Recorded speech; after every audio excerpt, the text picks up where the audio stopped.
Разговаравме за многу политички теми. Главната политичка тема беа председателските избори.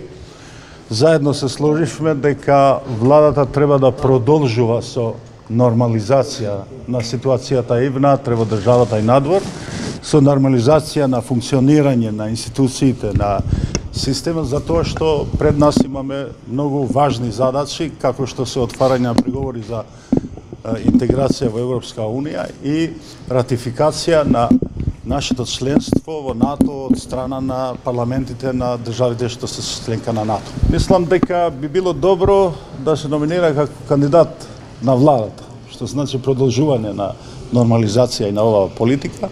Не би било коректно да истакнуваме некој кандидат денеска. Се договоривме да се вратиме во партиите и после уште една средба ќе имаме и истакнувањето да биде во символика на заеднички кандидат, а не на кандидат на ова партија или на таа.